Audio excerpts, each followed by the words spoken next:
Grande. Wind looks good. Taka looks good. Wings look good. Let's go flying. So here we are, Casa Grande. Gonna fly over the copper mine that was operating back in the 70s, 80s, and some of the 90s, I believe. Taka just took off, and I didn't know it, but he was testing his engine. And I guess he was going to come back and land, but I thought he was just too excited to fly and took off without closing his door. So went over and closed his door for him, and then I eventually took off, but he landed by the time I took off. So this was a planned flight. We specifically wanted to fly over the copper mine. I'd seen video of it in other YouTube videos, and it just looked really interesting. So join us for the adventure.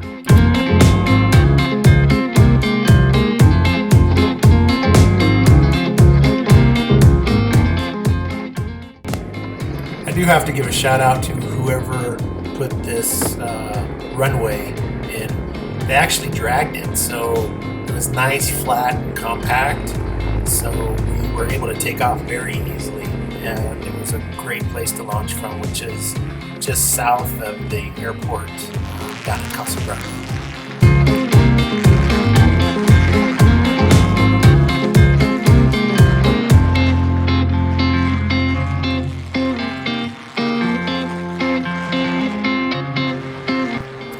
The only thing that really kind of sucks when you're flying in the Southwest is, one, it's hard to find places to take off from, and two, when you do find them, they're usually big flat desert open areas, which is great, but your wing gets really dusty and dirty, and it's hard to keep it clean, as well as your lines. Your lines, the color goes out of them very quickly because they're laying in the dust all the time.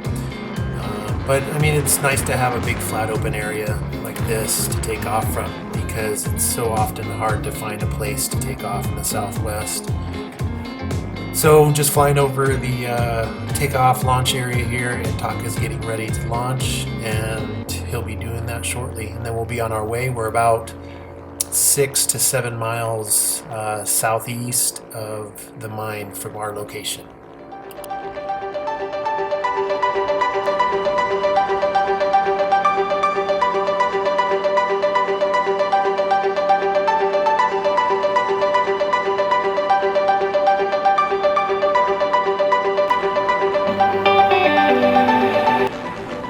Here's Taka. He's getting ready to take off and launch, and then I'm going to swing in behind him. And then we've kind of plotted a path that skirts all the congested areas of housing and just kind of follows along the desert. And we make our way to the mine, do a couple loops around that, and then head back. And it was a great flight all around. Had a great time.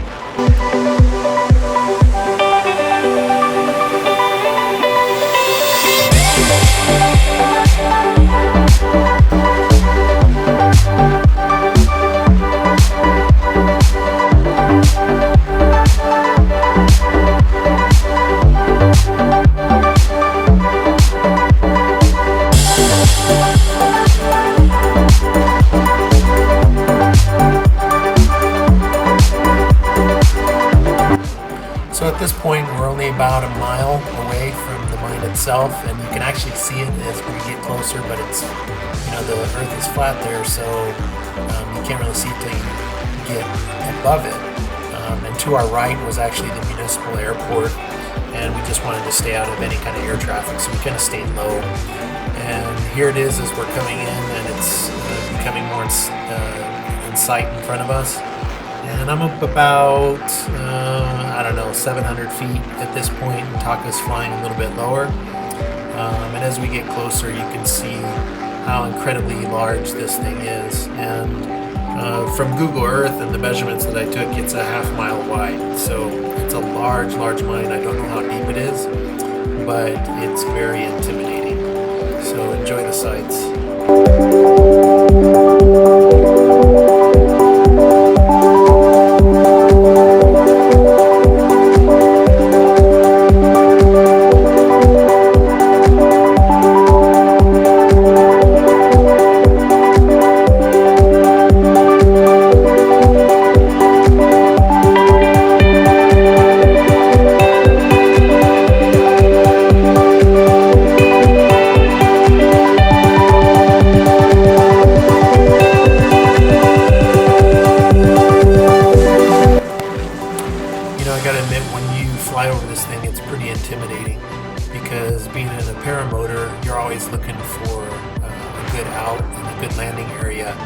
case you have engine problems or anything like that.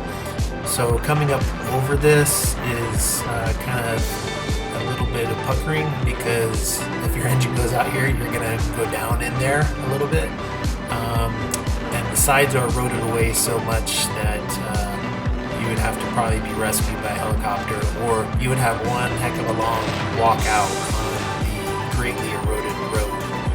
So I went about halfway out and then turned back around, and then you'll see I did a little loop here just to show you the colors, and you can see all the copper there of this mine. It was just really mind-blowing.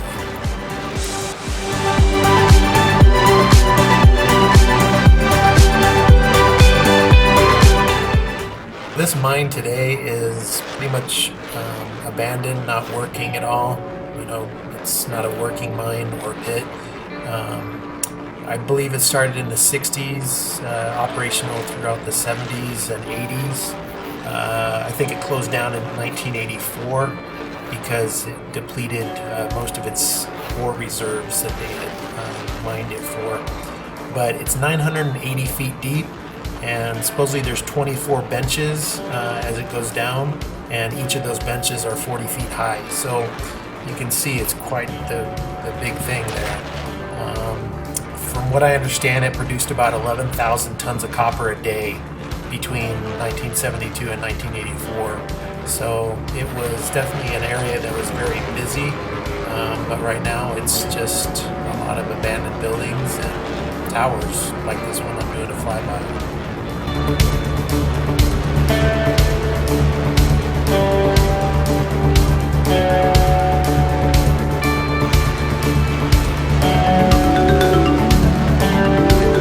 So I wanted to fly north of it and get kind of high just so you can get an overall view of this. And you can see Taka there with his wing, his yellow wing there. Kind of gives you an idea of how grand this thing is. Over on the right there is, I believe that's the area where most of the slough was taken as they mined things, and then they laid it out over there.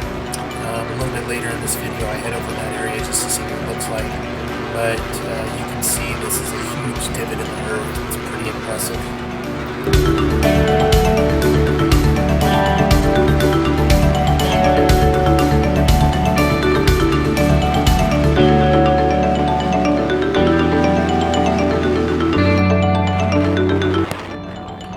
Well, you gotta love the southwest deserts in Arizona and the film of dust that settles in the valley, which you can see on the horizon there. Just here checking my lines just to make sure everything looks right. Do that periodically throughout the flight, and just heading towards this big flat area, which is about 2 benches up, so it's probably 40 feet high, or 80 feet high rather.